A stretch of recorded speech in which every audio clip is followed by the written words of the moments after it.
joggeuse disparue à Bouloc. 300 gendarmes continuent à ratisser le terrain et les points d'eau. Le doyen de la faculté de médecine de Toulouse renvoie ses palmes académiques au ministère de l'Éducation nationale. Après Rio Loco, le Festival Cinéma d'Amérique latine est aussi touché par les relations diplomatiques entre la France et le Mexique.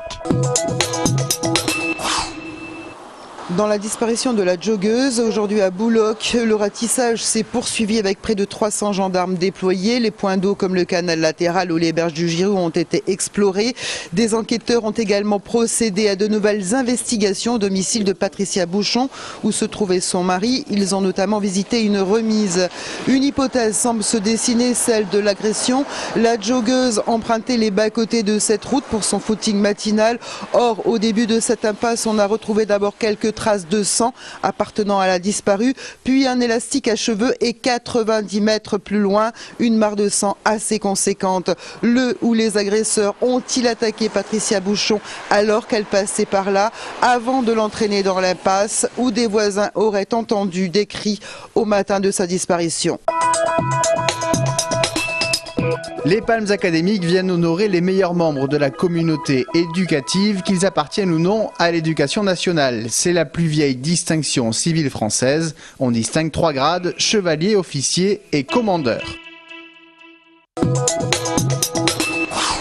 Doyen de la faculté de médecine, Hugues Chape est aussi l'un des rares détenteurs du titre de commandeur des palmes académiques. Fier et heureux de cette reconnaissance, il n'a pourtant pas hésité longtemps à tout renvoyer au ministère de l'Éducation lorsqu'il a pris connaissance du projet révélé par Michel Hacher, proviseur honoraire à Lille. C'est la concrétisation d'un ras-le-bol qui a pris forme à travers, essentiellement, ça a été l'argument donné par M. Hacher, lorsqu'il a appris que les recteurs allaient recevoir des primes qui allaient les récompenser de leur capacité à réduire les effectifs. Des primes de 15 000 à 22 000 euros selon la performance des recteurs, une logique d'entreprise inacceptable et dangereuse pour Hugues Chape, telle qu'il l'a formulée dans cette lettre adressée à Luc Châtel.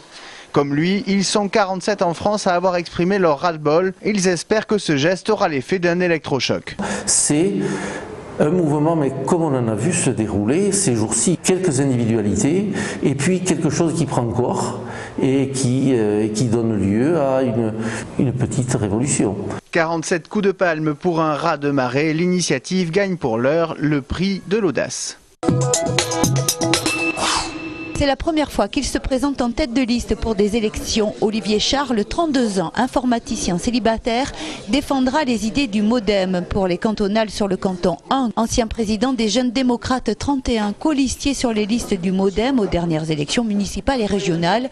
Il est l'un des 6 candidats déclarés à ce jour sur ce canton. Mon engagement politique a commencé en 2007, suite à l'appel de François Bayrou entre les 2 tours. J'avais envie d'agir pour changer les choses. C'est surtout en fait d'apporter de l'oxygène au Conseil général, pouvoir créer du débat en fait. Avant de dévoiler ses propositions concrètes, Olivier Charles souhaite avant tout éviter la confusion des rôles dans l'esprit des électeurs. Si c'est pour parler des problèmes du canton qui sont principalement au centre-ville, qui peuvent être le bruit, la saleté, c'est des compétences qui sont de la responsabilité de la mairie et non pas du Conseil général. Donc il faut écouter les gens, mais il ne faut pas leur promettre pour ces élections qu'on pourra faire quelque chose pour eux, puisque c'est faux.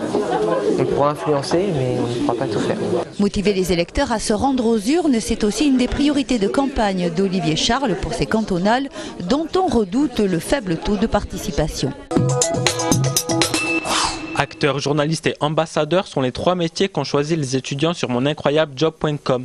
Mais pour les plus avancés, ils préfèrent garder les pieds sur terre. Acteur, je pense que c'est plus, on est plus attiré par les paillettes et tout, mais que là encore, on ne s'invente pas acteur, quoi. Acteur, j'y ai jamais pensé, journaliste non plus.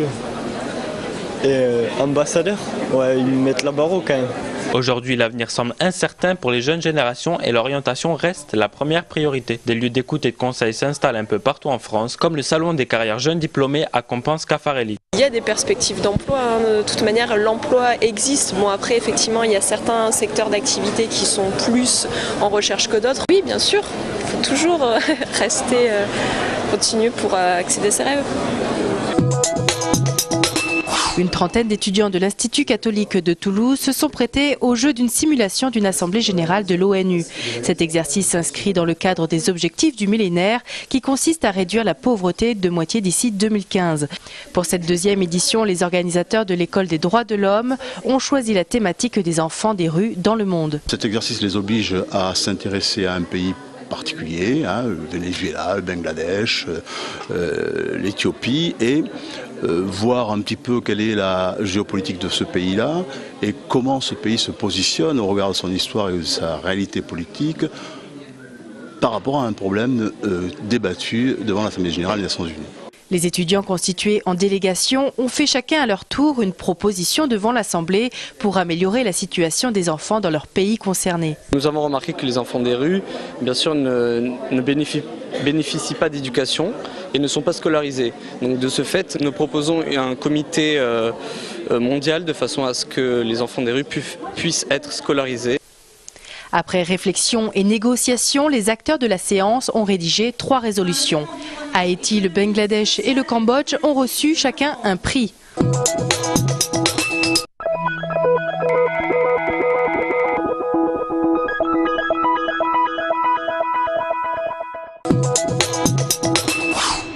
Après la musique, le cinéma.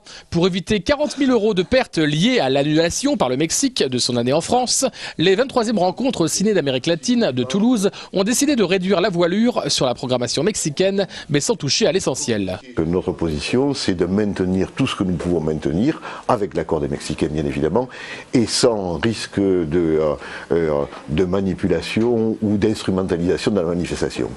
Donc nous refuserons que l'on parle d'une affaire juridique ou diplomatique pendant la manifestation, c'est très clair. Autrement dit, du 18 au 27 mars, dans la cour de la Cinémathèque, les propos de la ministre des Affaires étrangères, du président de la République et récemment de Martine Aubry ne seront pas commentés. Privé de ses 6 internationaux, le stade toulousain défie le Biarritz Olympique demain au stade Ernest Vallon. Face à Biarritz, 6e du top 14 et futur adversaire en H-Cup, les Rouges et Noirs tenteront d'accroître leur avance en tête du championnat. Du côté de l'infirmerie, Johan Maestri, blessé au genou, n'est pas encore rétabli. Keller et Scrella sont également indisponibles. Seul Fritz devrait effectuer sa rentrée après 3 semaines de suspension. Rendez-vous pour le coup d'envoi de cette 19e journée de top 14, samedi à 16h25. Dimanche, le TFC recevra Rennes, actuel 2e de Ligue 1. Défait par Lille la semaine dernière, les Toulousains, 8e du championnat, seront privés de leur gardien Mathieu Valverde, remplacé par Marc Vidal. Un temps pressenti, Xavier Pentecôte ne pourra finalement pas tenir sa place. Remis de sa grave blessure au genou, l'attaquant souffre désormais d'une déchirure intercostale. Match de clôture de la 24e journée de Ligue 1 à suivre dimanche à 21h au Stadium.